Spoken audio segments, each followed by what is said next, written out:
The Supreme Court steps in to extend a block on Texas immigration law. And the biggest single prize in TV history will be up for grabs thanks to Amazon and a YouTube star. The Morning Rundown starts now. From the Straight Arrow News Studio, bringing the stories that matter to you from across the United States and around the world.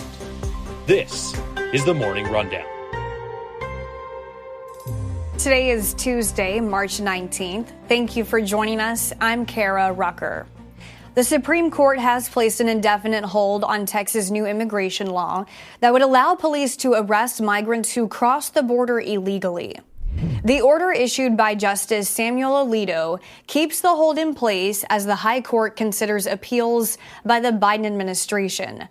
The Justice Department filed a lawsuit against Texas in January, arguing the state cannot run its own immigration system. Texas Governor Greg Abbott, who signed the bill into law in December as part of his state's measures to combat the crisis at the border, responded to the court's decision, saying the Supreme Court has temporarily halted enforcement of SB 4, but it didn't halt Texas' pre-existing authority to arrest for criminal trespass and other violations of the law. The law was originally set to take effect on March 10th if the Supreme Court did not act.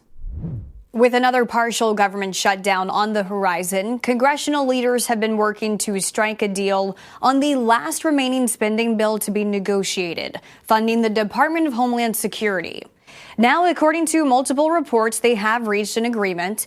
DHS oversees immigration enforcement, which has been a sticking point for lawmakers. Deals have already been reached on the 5 other remaining bills after Congress passed the first 6 earlier this month. These bills include funding for the Pentagon and the Departments of Labor and Education.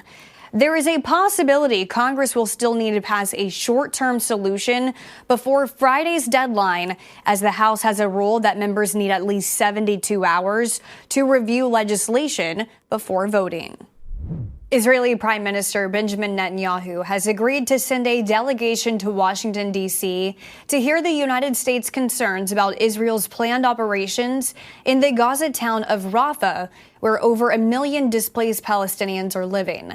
National Security Advisor Jake Sullivan telling reporters on Monday the Israeli team will consist of military, intelligence, and humanitarian officials. The agreement came during a call between Netanyahu and President Biden, their first in over a month. In his summary of the call, Sullivan gave a description of how the U.S. views the current status of the war in Gaza. More innocent civilians have died in this conflict, in this military operation, than in all of the wars in Gaza combined, including thousands of children. A humanitarian crisis has descended across Gaza, and anarchy reigns in areas that Israel's military has cleared but not stabilized.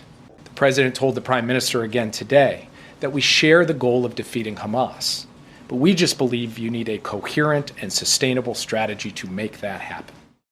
Sullivan saying the talks with Israeli officials could take place this week or next week, and Israel has agreed to not conduct any operations in Rafah before that meeting. The White House has announced the first ever U.S.-Japan-Philippines Leaders Summit will take place next month.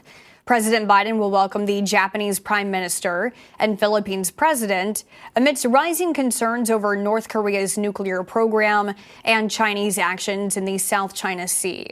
Meanwhile, tensions are on the rise after North Korea's state media reported the nation conducted a live fire drill involving nuclear-capable rockets, specifically targeting South Korea.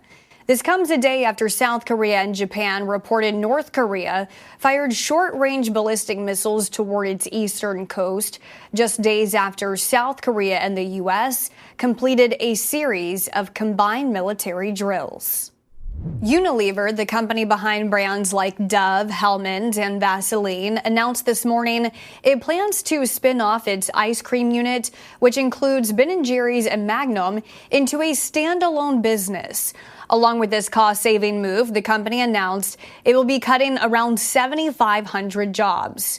Unilever saying the restructuring will begin immediately and is expected to be completed by the end of 2025. Unilever anticipates these moves, along with a new productivity program, will save the company over $860 million over the next 3 years. Finally this morning, how does getting the chance to win $5 million sound? That's the prize of a new reality competition series headed to Amazon Prime Video. It's believed to be the biggest single prize in the history of television and streaming. The show is called Beast Games and will be hosted and produced by YouTube's most popular creator, Jimmy Donaldson, better known as Mr. Beast. He currently has more than 245 million subscribers to his YouTube channel, and according to Forbes, earns around $82 million in a year.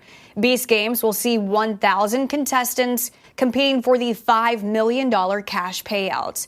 There is no word yet on what the actual challenges are, but Amazon says the upcoming show will feature a fast-paced and high-production format. These are your top stories for this Tuesday. Unbiased, straight facts, that's Straight Arrow News. We'll see you back here tomorrow. Until then, I'm Kara Rucker. Have a great day.